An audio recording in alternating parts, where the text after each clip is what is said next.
nga tërëqia të vetëve tona, vitëqia të punëve tona. Atë njëri që Allah i madhëruar e udhëzoi në rrugën e drejtë, askush nuk ka mundësi ta devijojë atë nga rruga e drejtë përveç tij, dhe atë njëri që Allah i madhëruar e humbi nga rruga e drejtë, e devijoi për shkak të punës së tij të ligë, askush nuk ka mundësi ta rikthejë në udhëzim, në Islam, në rrugën e vërtetë, përveç Allahut Azza wa Jall me mëshirën e tij. Dëshmoj dhe deklaroj se i vetmi i cili meriton të adhurohet me të drejtë është Allahu i madhëruar, krijuesi i gjithësisë, Zoti i gjithçkaje, sunduesi i gjithçkaje, i vetëm dhe i pashok, dhe se Muhamedi alayhis salam është robi i Allahut dhe i dërguar i tij.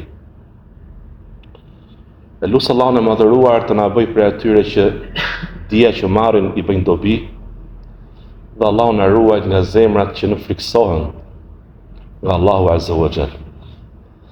Të dashur vëllezër, përgjegjësia e hoxhës është e madhe, përveç përgjegjësisë që ka si prind në familjen e tij. Hoxha ka marrë përsipër mësuesi, edukatori dhe përgjegjësinë e shoqërisë, e xhamatit, bashkësisë. Thot profeti alayhis salam të hadithun sot e përmenda në hutben e xumas, çdo kujt që Allahu i madhëruar i ka besuar një amanet në përgjithësi, por ai e tradhton atë, do i privohet xheneti dhe nuk do ta ndjejë erën e xhenetit. Allah na ruaj. Allah na dhon sukses, ndihmë, dhe vetëm prej tij është ndihma dhe suksesi në amanetin që Allah na ka dhënë si prind, si hoxhallar. Amaneti i prindit është për gjithë ne. Përsa ne që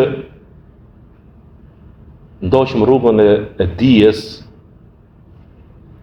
e zhllukut, kemi përgjegjësi dhe më të madhe.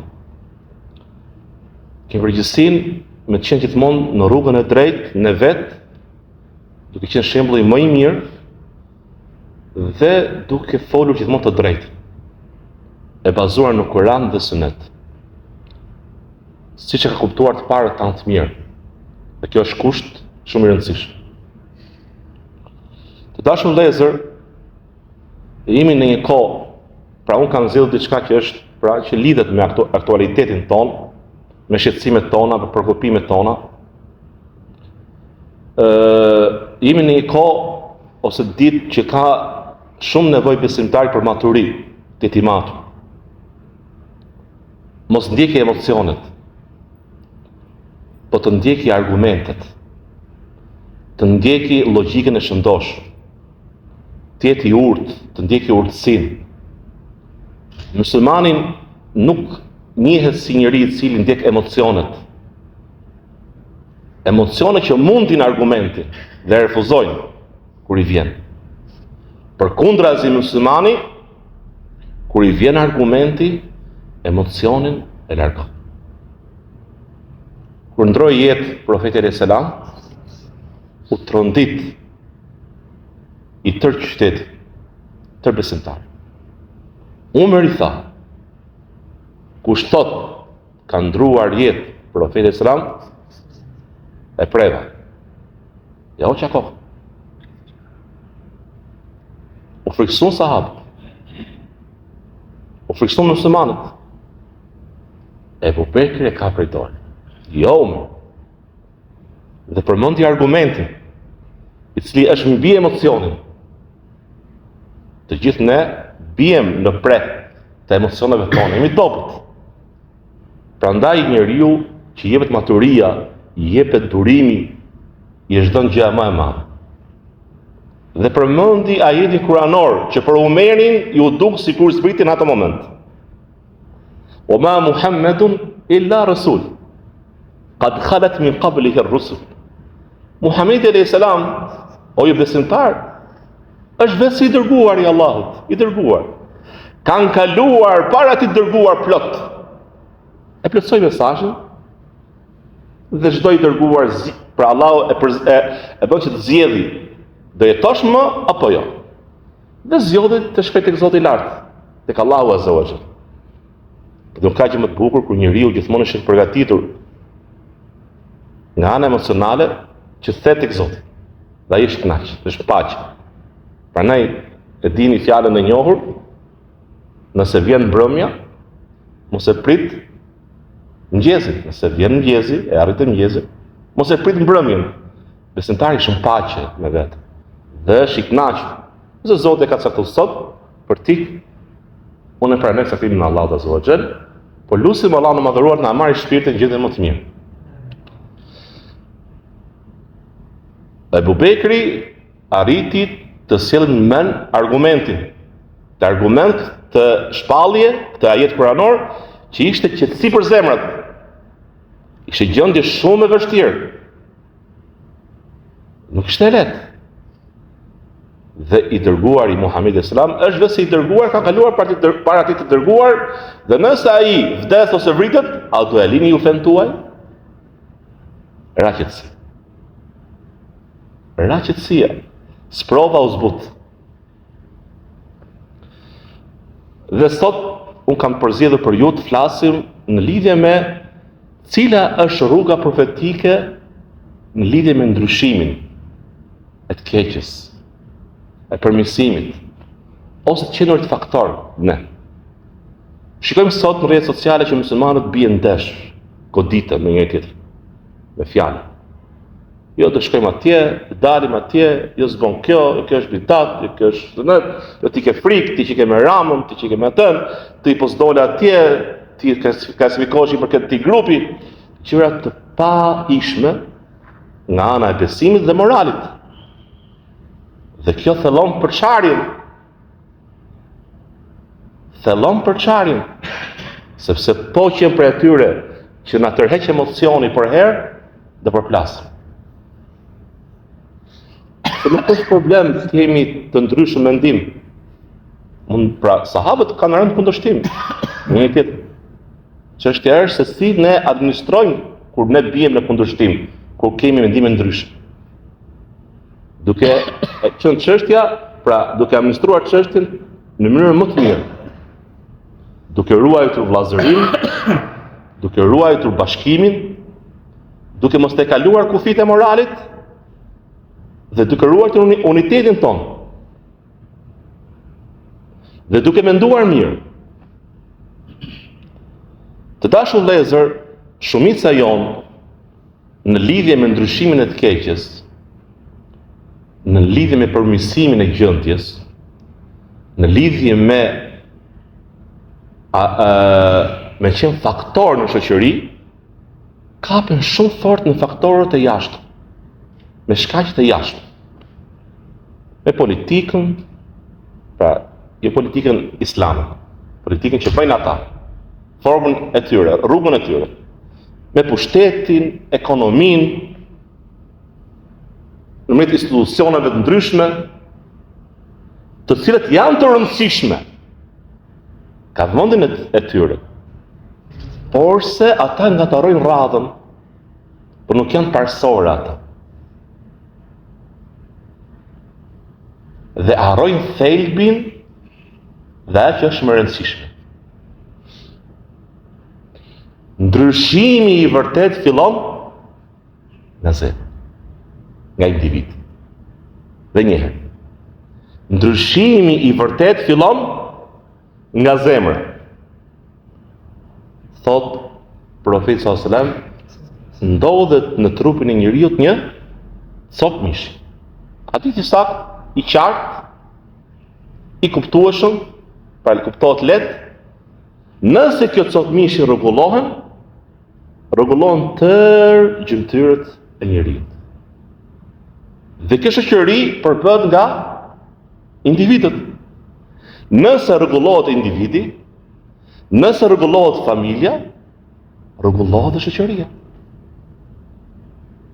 S'mundet ne të fillojmë shoqërinë ku individi dhe familja e tij është e prishur. Kur zemra e tij është jo e rregullt. Duke kapur me sipërfaqen, duke marrë me çatim para themelit dhe bazave. Ju e dini ajetin kuranor, shumë të njohur për ju, i cili thot: Inna Allahe la yughayyiru ma bi qaumin hatta yughayyiru ma bi anfusihim. Allahu i madhëruar nuk e ndryshon gjendjen e një populli derisa ky popull të ndryshojë shoqërinë. Ja. Vetët e tyre. Ky ajet kuranor nuk është vetëm porosi kuranore, por është ligj hyjnor, ligj nga Allahu. Allah i madhëruar na tregon në këtë ajet kuranor se ndryshimi i vërtet dhe i qëndrueshëm fillon nga veti, nga zemra. Sheikh Muhammad ibn Salih al-Uthaymin, Allahu më shëroft, thot në komentimin të ajetit kuranor, thot ajo që është në vetvete përfshin. Pra, cili është qëllimi me ndryshimin e vetveteve tona? Përmirësimin e fesë të njeriut, moralit, sinqeritetit dhe istislamit ton ndaj Allahut Azza wa Jall, bindjes son në shtrimin ton ndaj Zotit Madhëruar, duke filluar nga individi, dhe më pas nga familja, dhe më pas nga shoqëria përreth, komuniteti që ka. Nëse këto përmirësohen, është e pashmangshme përmirësohet dhe shoqëria jashtë. Kjo është rruga më e mirë, më e vërtet, është rruga më e gjatë, më e vështirë, por është rruga e cila sjell rezultate të qëndrueshme. Jo rezultate që ndërtohen mbi eksperimente. Shikojmë ta provojmë një herë. Si do dalim? Po doli mirë, atëherë ke pas drejt. Po doli keq, ke pas ti drejt. Në fe nuk hecet me eksperiment. Nuk jemi në laborator, e marrim tani çështjen, e provojmë. Unë mendoj kështu, hoxha groni kështu, hoxha filani kështu, dhe provojmë mirë sot eksperimentin e hoxhës Yunus, nesër hoxhës filan, pas nesër hoxhës filan. Në fen islame gjërat janë të qarta. Janë si diell. Por se çështja është kur mendja jepet përparësi ndaj logjikës para argumentit. Emocioneve para argumentit. Profeti alayhis salam filloi me individin. Pika 2. Kur profeti sallallahu alaihi wasallam u dërgua në Mekë, a filloi tha, dua pushtetin e juve, banorëve Paris kureshite? Si thoni ju? Çu filloi? Fillojmë ndryshimin e sistemit, tha unë të ndryshoj tani ligj që keni ju këtu të në Mekë, lidhje me ekonominë, lidhje me politikën, marrëdhëniet me njerëzit jashtë. Apo filloj me individin? Filloj me tauhidin. Filloj me pastrimin e zemrës. Filloj me edukimin e moralit. Filloj me Abu Bekrin, me Hatixhen.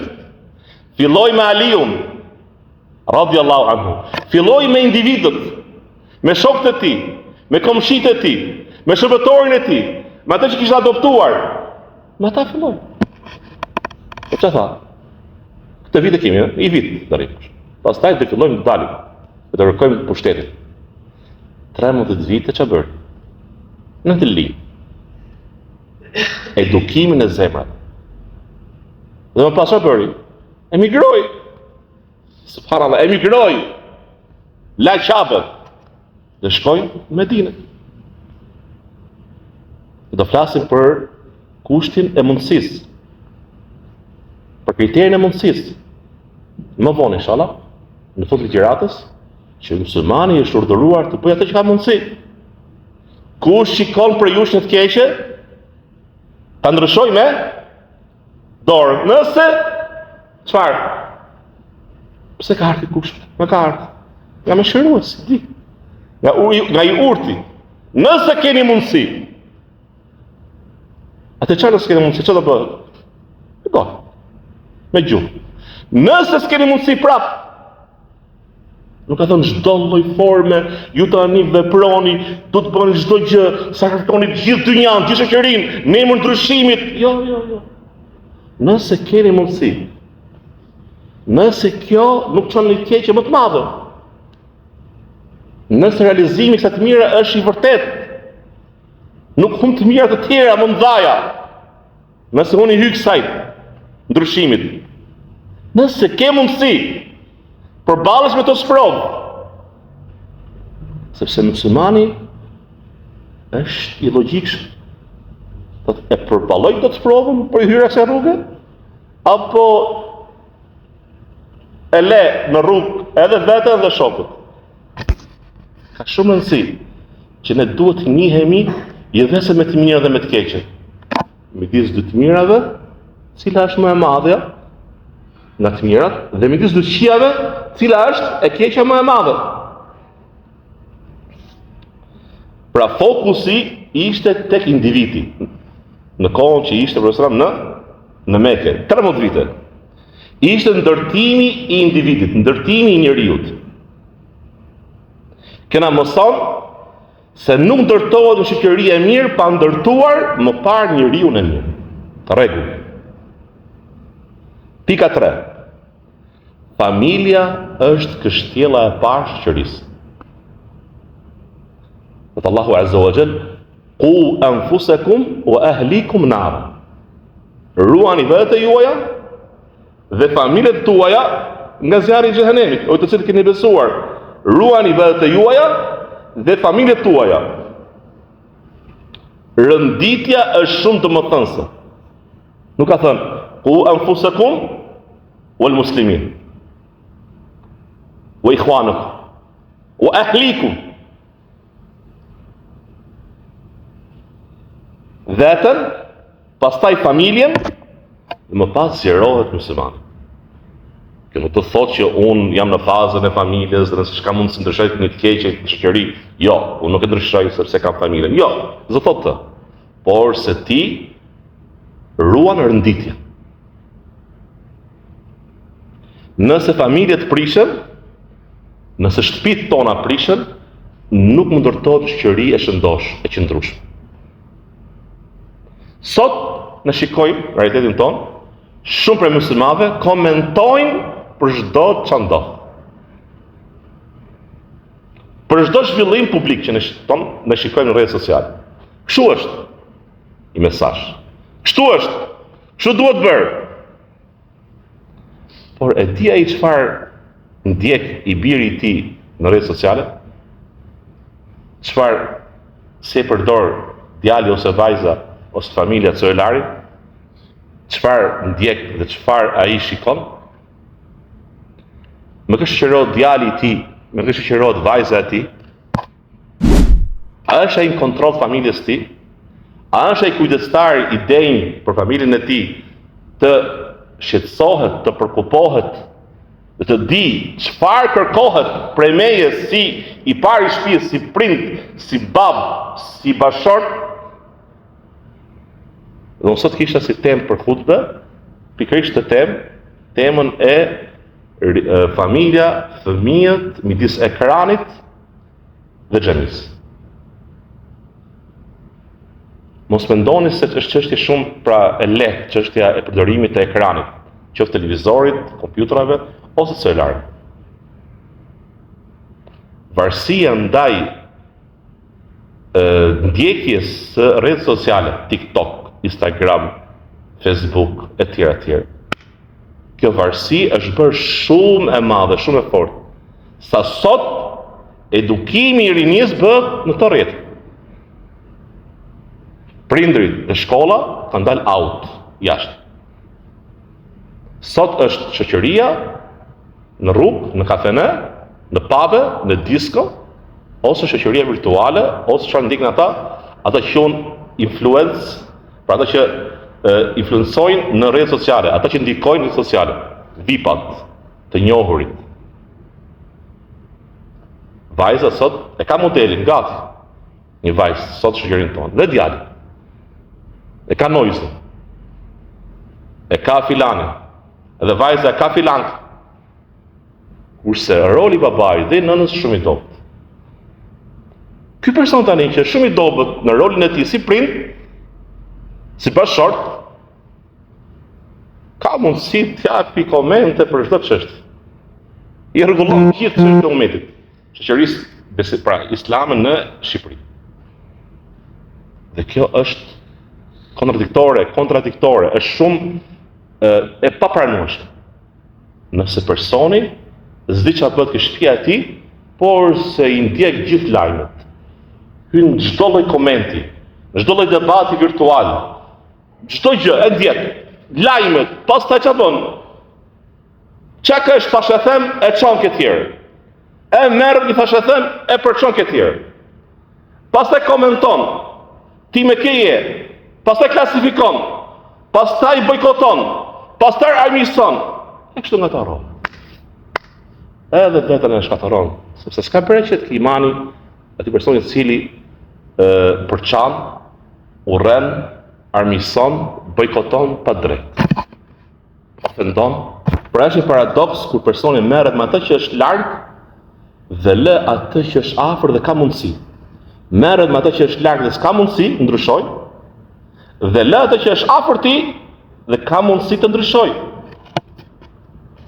Gjithashtu pika e katërt është pakica nuk është justifikim. Ço thot? Pra, me të qenë të shumtë në numër është qëllim për ne, dhe me thënë, me që jemi pak nuk ka mundësi të jemi një faktor shoqëri. Si ishte Ibrahim a.s. Sa veta kishte? Një. Që është umme, që është bashkësi, që është umet popull. Nuh a.s. para Ibrahimit kishte disa besimtarë. Pak shumë. Sa kishte Musa në krahasim me popullin e Firaunit. A është ndryshimi, influenca, ndikimi tek shumica? Çfarë ndodhi në luftën e Hunenit? Allah thot, i pëlqeu shumica që ishte dhe ranë disfat direkt. Forca e tyre nuk ishte ke numri, por tek e vërteta, qëndrueshmëria në vërtetë, tek morali dhe tek besimi. Allah thot, kem min fijetin, qalilatin, ghalabat fiyatan kathira, bi idhnillah. Sa grupe të vogla kanë mundur, kanë triumfuar mbi shumë grupe të shumta në numër. Me lenë Allah Azza wa Jalla. Dhe hadithi që tregon, dhe jeni shumë, po si? Shkuma e ditit. Me qish shumë, me mbledh sa më shumë, nuk është synim në vetë. Ne duhet të pastrojmë, të edukojmë vetën tonë, në moral, në besim, dhe të jemi shembull në shoqëri, dhe të e marrim si pikë. Dhe kjo është pika e 5, shembulli i mirë është dawa, është thirrja më e fuqishme në shoqëri. Një nga format për të qenë faktor shoqëri dhe ndikosh për mirë dhe të jetë shkak që të tjerët të pranojnë Islamin, pranojnë rrugën e drejtë, të jesh shembull i mirë. Në vendet kur muslimanët janë pakic, forma më e mirë dawës të japësh shembull më të mirë. Shoqëri. Ti je i drejtë, i sinqert, i përpikt, besnik, i sjellshëm, i pasur moral, që shoqëria që është shumica e shturur, e pa drejt, jo e sinqert, jo e pastër, dalloj kush janë këta që i ruhen moralit, i ruhen besnikërisë, i ruhen sinqeritetit, pra i ruajnë sinqeritetin, janë të drejtë. Thuhet që në Indonezi s'ka pas luftë. Indonezia sot është vendi më i madh në numër të muslimanëve. E ka pranuar Islamin se tregtarët arab ishin të sinqertë dhe të drejtë dhe besnik të tregti. Muslimanët. Ata të pranuan Islamin, me kaq. Pra, shumica e njerëzve hynë në Islam për shkak të moralit të lartë të muslimanëve. Radhë parë. Dhe jo për shkak debateve ose dialogjeve që mund të bëjnë. Pika 6, bashkimi është forcë. Bashkimi është forcë. Wa'tasimu bihablillahi jami'a wa la tanaza'u. Dhe kapni fort mbas litarit të Allahut, Kuranit, dhe mos u kundërshtoni, mos u përçani. Fatafshalu. Dhe kështu ju arrini në disfat. Dhe shkon rihukum, fatadhhab rihukum. Rihukum, thënë dietarët e tafsirit, shkon fuqia juaj, s'keni ndikim, s'keni faktor. Unë i them vëllezërve në kohën e traditës së sotme. Ne kemi nevojë të bashkohen. Kjo është politika më e mirë që mund të bëjmë. Bashkohemi dhe bashkëpunojmë. Është pika 7. Ne nuk kemi fuqi, nuk kemi xhelozi, nuk kemi atën shqetësimin. Pse mos bashkohem me vllajin tim, bashkëpunoj me të për të mirën e përgjithshme tonë. Dhe bashkë të japim shembullin më të mirë. A ka nevojë për iman bashkohemi sot? Ka nevojë. Pra të bashkohemi dhe të bashkëpunojmë sot është nga gjërat më të vështira. Apo jo? Gjithë jemi koshet. Bashkohemi dhe bashkëpunojmë për gjërat që i kemi esasie, kemi bazike bashkë, dhe jemi dakord për to, është gjëja më e vështirë. Dhe unë them, në çdo projekt, po filluam të përçar s'ka hal. Edhe se mund themi që jemi dakord deri në të pikë, pastaj do dalim ke pika që jemi dakord dhe do hajmë kokat. Gjëja kryesore është jemi bashkë. Sahabët ishin bashkë. Kur filloi përçarja, kur filluam më pas përçarjet, konfliktet, përplasjet, luftrat, filloi forca bind. Ndikimi të bind.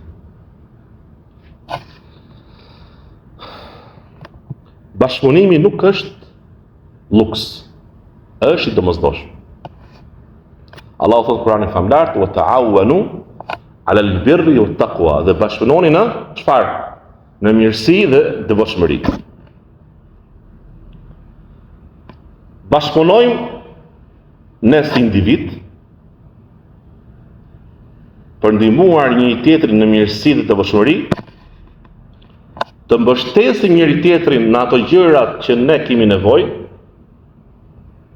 dhe hajde bashkë të ngrejmë institucionet tona, shkollat tona, kopshtet tona, spitalet tona, klinikët tona, punishtet tona.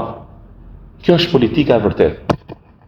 Sot ne merrem jo politikë, ti shike kështu vjet deri për shtetin e tyre, po ti çike si dervish hoç, ti pasoj me vetë xhamia mrena, po ti s'kupton realitetin, po ne duhet me shku atje, e me marr atyre, po s'u morëm ne me ata, do merren ata me ne.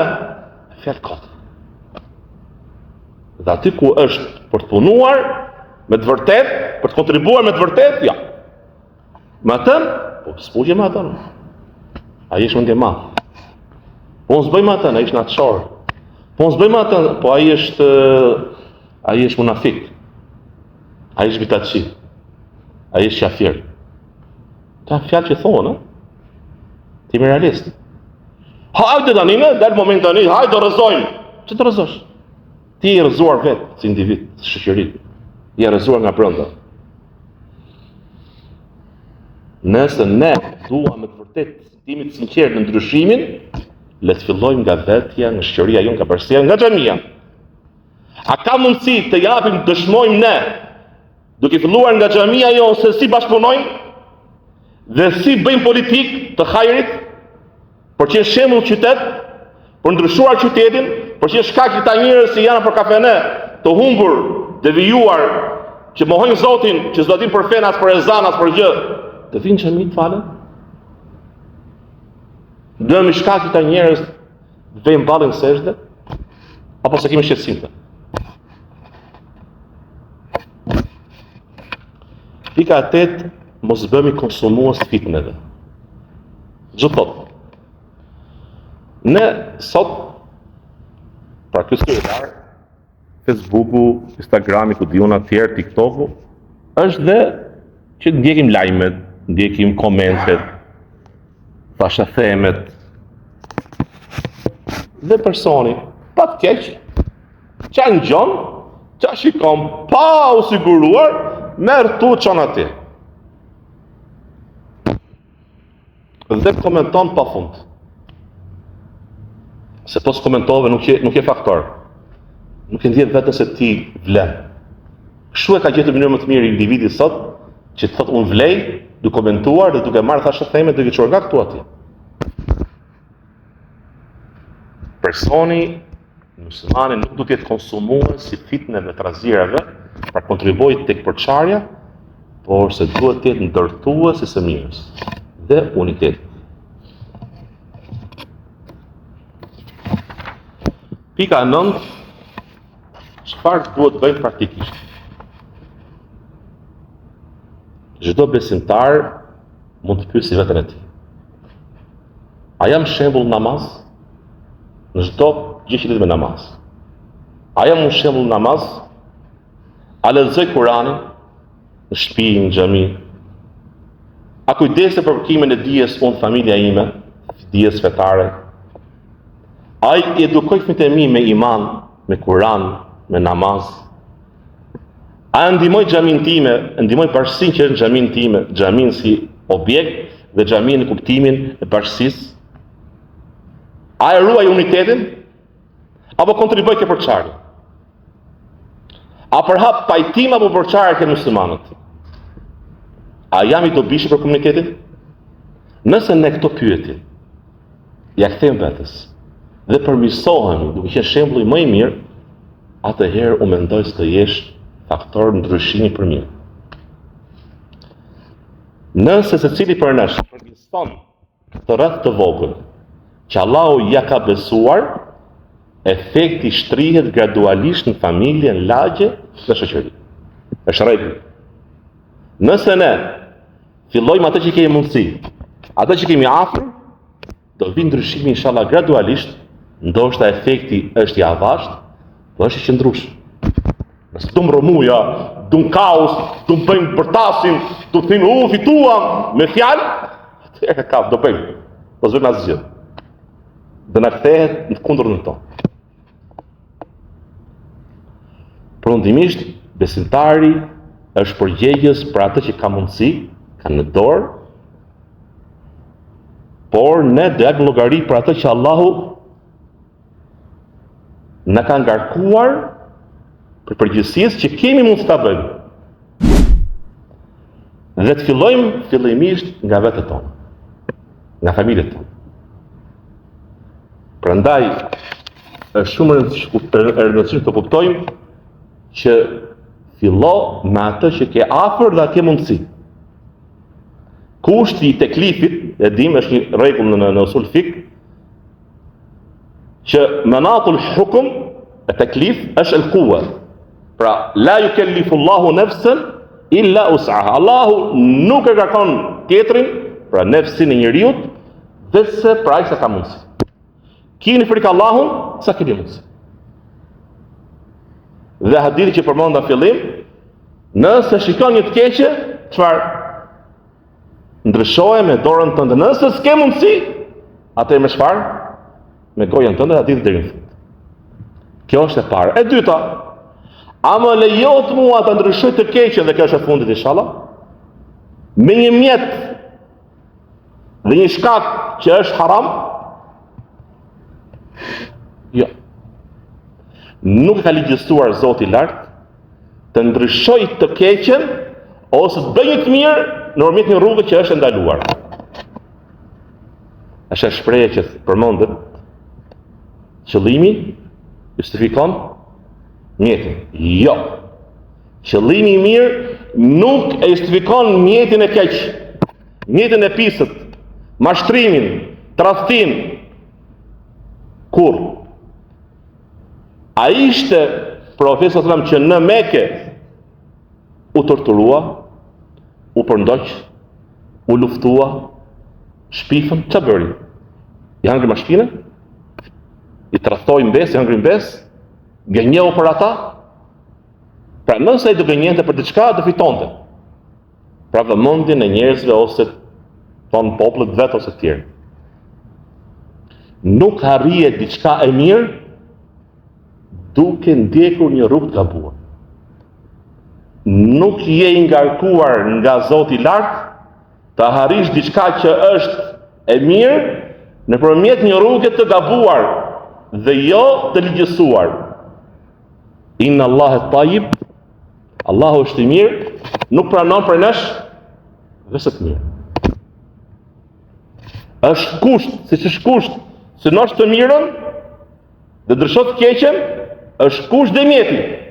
Të jetë mjet i cili është i mirë dhe i ligjësuar, vetëm në rast të çfarë themi? Dobëzshmërie, që ndryshon çështë.